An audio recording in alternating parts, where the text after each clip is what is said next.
Hello class, welcome to the Prarabh Science classes, and today we will discuss about the chemical reactions and equations of class 10 chemistry. On last class I told you about the types of chemical reactions. Two types we had discussed.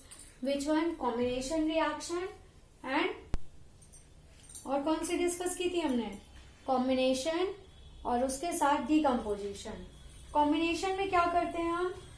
What we do in the combination में हम उसको मिला देते हैं. जैसे हमारे to reactants होते हैं तो उससे वन प्रोडक्ट मिलता है ना. When one or more reactants are there and combined, it makes a one reactant and release the heat or energy. After that decomposition में क्या होता था? एक रिएक्टेंट होता था और उसको हम डिकम्पोज करते थे, तोड़ते थे, ब्रेक करते थे.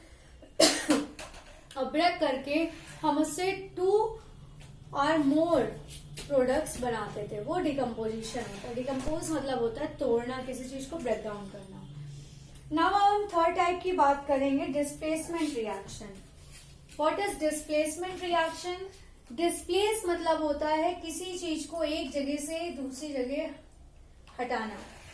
जैसे मान लीजिए, मैं आपको एक एग्जांपल बताती हूँ कि क्लास में हमारे मान लीजिए स्टूडेंट्स होते हैं, ठीक है. तो जब स्टूडेंट्स होते हैं तो हम उनकी क्या करते हैं, जगह बदलते रहते हैं, है ना. तो वो क्या होता है, जैसे दो बच्चे आगे बैठे हैं, दो बच्चे पीछे बैठे हैं, तो हम पीछे के दो बच्चों को, उसमें से एक बच्चे को आगे लिया और एक को पीछे कर दिया. तो वो क्या हो गया? डिस्प्लेस करना हो गया, है ना. When an element displaces the another element from its compound, किसी एलिमेंट को जब हम दूसरे एलिमेंट के मतलब कंपाउंड के दूसरे एलिमेंट से डिस्प्लेस करते हैं, उसकी जगह को बदलते हैं, तो वो कहलाता है हमारा displacement reaction. Iron plus copper sulphate gives iron sulphate plus copper. Iron को इन्होंने किससे किया? कॉपर के साथ क्या लगाया? सल्फेट. तो जो आयरन होता है उसने सल्फेट के साथ, क्योंकि ये हमारा क्या है, ये भी पॉजिटिव होता है और डिस्प्लेस करना है, तो ये आयरन सल्फेट बना लेगा और कॉपर को रिलीज कर देगा. Iron displaces sulphate from another compound. Iron ने क्या किया? डिस्प्लेस किया सल्फेट को दूसरे कंपाउंड के साथ और दूसरा कंपाउंड बना लिया iron sulphate plus copper. Now zinc plus copper sulphate gives the zinc sulphate plus copper. ठीक है. तो हमने क्या बनाया? जिंक के साथ कॉपर सल्फेट की रिएक्शन कराई और क्या दे दिया उसको? इसने सल्फेट के साथ रिएक्शन की और बनाया जिंक सल्फेट प्लस कॉपर. अब हम बात करते हैं इसी तरह लेड की. क्यूप्रिक क्लोराइड के साथ जब ये रिएक्शन करता है तो क्या बनाता है? क्यूप्रिक क्लोराइड के साथ जब रिएक्शन करेगा तो ये बनाएगा हमारा लेड क्लोराइड प्लस कॉपर. ठीक है, लेड क्लोराइड और कॉपर बनाएगा. ठीक है, तो ये हो गया हमारा डिस्प्लेसमेंट रिएक्शन. ठीक है, इसे याद रखिएगा कि जब हमारा कंपाउंड्स हैं, कंपाउंड्स के साथ जब ये क्या करेगा, रिएक्शन कर रहा है, डिस्प्लेसमेंट कर रहा है. ठीक है, डिस्प्लेस कर रहा है. जैसे कि यहाँ पे है, आयरन ने क्या किया, इसको रिमूव किया कॉपर को और खुद यहाँ पे आके बैठ गया. जैसा मैंने आपको एग्जांपल बताया, सेम वैसे ही आयरन ने कॉपर को रिमूव किया और खुद उसकी जगह पे रिप्लेस हो गया और क्या बना लिया इसने? Iron sulphate plus copper. तो ये था हमारा डिस्प्लेसमेंट रिएक्शन.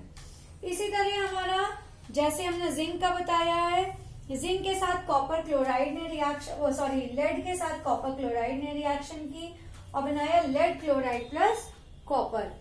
तो जो हमारा ये रिएक्शन हुई, यहाँ पे एक चीज मैं आपको बता दूं, जिंक और लेड मोर रिएक्टिव है कॉपर के कंपैरिजन में.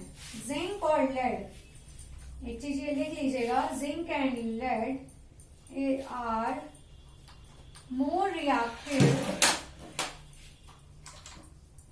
than copper. ठीक है, जिंक और लेड हमारा मोर रिएक्टिव है कॉपर के कंपैरिजन में।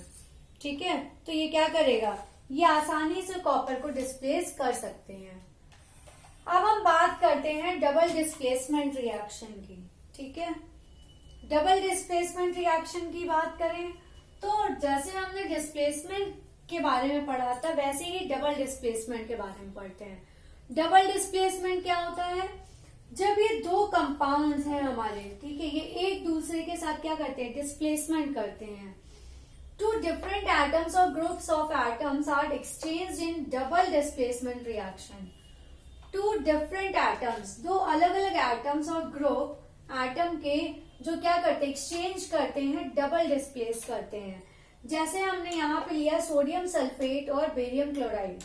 ठीक है, तो जब ये सोडियम सल्फेट है और बेरियम क्लोराइड है तो ये क्या करेगा, जो हमारा ये सोडियम सल्फेट है तो सोडियम हमारा किसको डिस्प्लेस करेगा, बेरियम को इधर लेके आएगा और सोडियम इधर जाएगा। हो गया डबल, मतलब सोडियम यहां जाएगा और बेरियम इधर जाएगा, तो ये डबल डिस्प्लेसमेंट। जबकि दो हमारे एलिमेंट्स यहां से डिस्प्लेस हो रहे हैं, अपनी जगह को बदल रहे हैं, तो ये कहलाएगा हमारा double displacement reaction. Barium sulphate बना लिया, देखिए बेरियम यहां चला गया और ये जो सोडियम था ये यहाँ पे आ गया। ठीक है, तो ये हो गया हमारा डबल डिस्प्लेसमेंट रिएक्शन। ठीक है, तो बेरियम सल्फेट बन गया और ये सोडियम क्लोराइड। और एक चीज ये याद रखिएगा, जब भी इक्वेशंस को लिखिए उसकी बैलेंसिंग को हमेशा याद रखिए। इसको आप सोडियम क्लोराइड खाली लिख देते हैं, ठीक है, लेकिन सोडियम क्लोराइड लिखने के बाद हम ये देख रहे हैं कि यहाँ पे 2 क्लोरीन भी है, 2 हमारे सोडियम भी है, इसलिए हमने यहाँ पे 2 का मल्टीप्लाई किया। It shows that the balancing of the equation. ठीक है, ये हमारी इक्वेशन की बैलेंसिंग को शो कर रहा है 2NaCl। ठीक है, बाकी सब में भी देख लीजिए ये सारी बैलेंस्ड हैं। यहाँ पे 1Fe है, यहाँ पे भी 1Fe है, सल्फेट यहाँ पे 1 है, यहाँ पे भी 1 है, पूरा ग्रुप है ये सल्फेट का SO4। कॉपर 1 है, कॉपर भी यहाँ 1 है।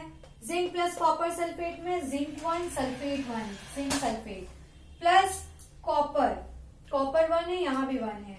Lead plus copper chloride, lead 1 copper 1 chloride 2, तो PbCl2 ये 2 हो गया, ये 1 है प्लस कॉपर 1। इसकी बैलेंसिंग मैंने आपको बता दी है। ठीक है, तो इसकी बैलेंसिंग को भी याद रखिएगा। ये हो गए हमारे types of chemical reaction finish.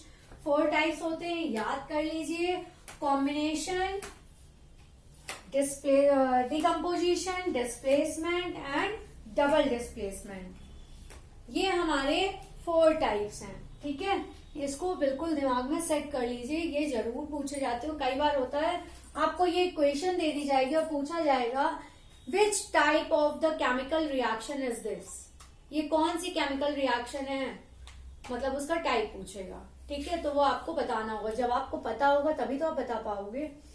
सो हम नेक्स्ट बात करते हैं ऑक्सीडेशन की। अब इसके हम कुछ और इसके टाइप्स होते हैं केमिकल रिएक्शन की, ऑक्सीडेशन और रिडक्शन। ऑक्सीडेशन मतलब होता है ऑक्सीजन का गेन करना। ऑक्सीडेशन, ऑक्स से ही समझ लीजिए कि ऑक्सीजन गेन कर रहा है। अगर वो किसी चीज को गेन कर रहा है तो किसी न किसी दूसरे एलिमेंट को ये क्या करेगा, रिड्यूस भी करेगा। ठीक है, तो जहां पे ऑक्सीडेशन की बात करें तो इससे याद रखिए ऑक्स कह रहा है, ऑक्स मतलब हो गया oxygen, oxygen is gaining here and loss of hydrogen is here. ठीक है, जहां पे हमारा ऑक्सीजन गेन होगा, हाइड्रोजन लॉस होगा, that's called the oxidation reaction. इसमें मैं आपको एक एग्जांपल बता देती हूँ। जैसे हमारे यहाँ कॉपर के बर्तन होते हैं, या कॉपर की आप नेल ही ले लीजिए, कील ले लीजिए, उसको नेल कहते हैं इंग्लिश में। तो हमने नेल ली कॉपर की, अगर वो रखी है, ठीक है, जब हम लेके आते हैं तो वो फ्रेश बिल्कुल पॉलिश हमें चमकदार दिखती है। बट जैसे ही वो ऑक्सीजन गेन करती है, ऑक्सीजन के टच में आती है, वैसे ही उसमें क्या हो जाती है, रस्ट उसमें होने लगती है।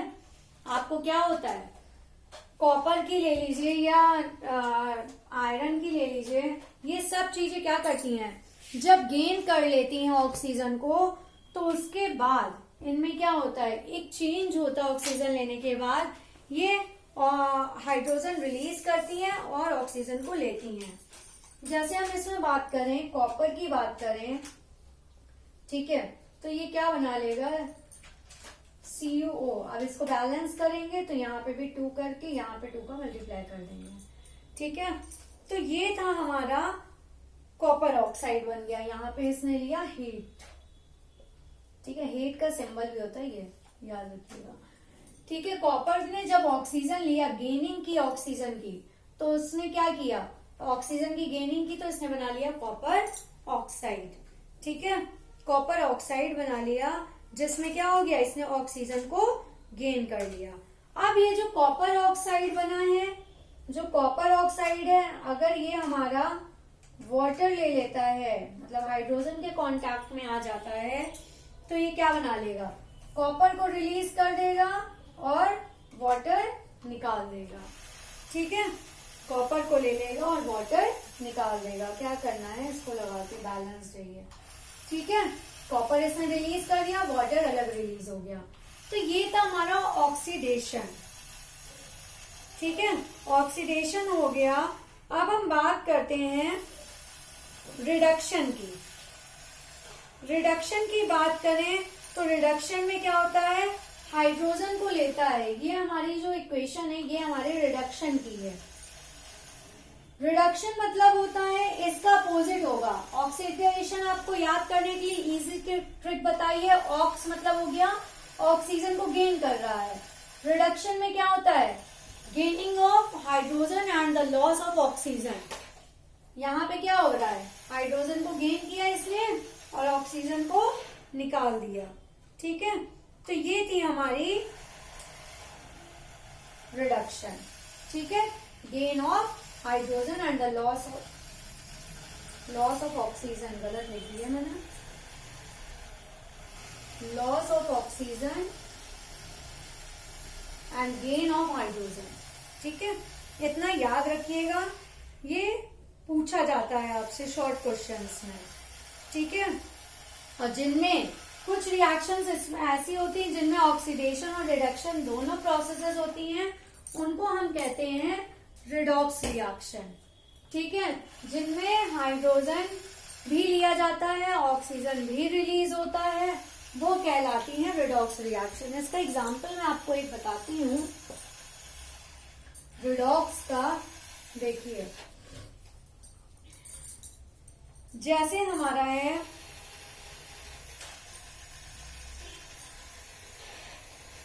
MnO2, इसको क्या कहते हैं हम, मैग्नीशियम ऑक्साइड प्लस 4HCl, तो ये क्या बना लेगा हमारा, Mn के साथ क्या जुड़ जाएगा, ऑक्सीडेशन रिडक्शन इसमें दोनों होगा, MnCl2 बना लेगा, ठीक है, प्लस आपका और क्या बना लेगा, वाटर निकालेगा, और यहाँ पे 4Cl है इसलिए 4Cl और निकाल देगा, ठीक है। तो ये है हमारा रिडॉक्स रिएक्शन, ठीक है। रिडॉक्स रिएक्शन कैसे हो गया, जो MnO2 है वो रिड्यूस होके क्या बना रहा है, MnO2 रिड्यूस होके हमारा MnCl2 बना रहा है और HCl रिड्यूस होके वाटर में निकल रहा है, ठीक है। इसलिए ये क्या है, हमारी रिडॉक्स रिएक्शन है, जिसमें ऑक्सीडेशन और रिडक्शन दोनों प्रोसेस ही हो रही हैं, ठीक है। सो प्लीज आप लोगों को कोई भी डाउट है रिएक्शंस में या इसका कोई भी एक्सरसाइज से रिलेटेड कुछ पूछना है, आप कमेंट बॉक्स में भेज दीजिए, मैं बता दूंगी नेक्स्ट क्लास में। And please like share and subscribe my channel. Take care, thank you class.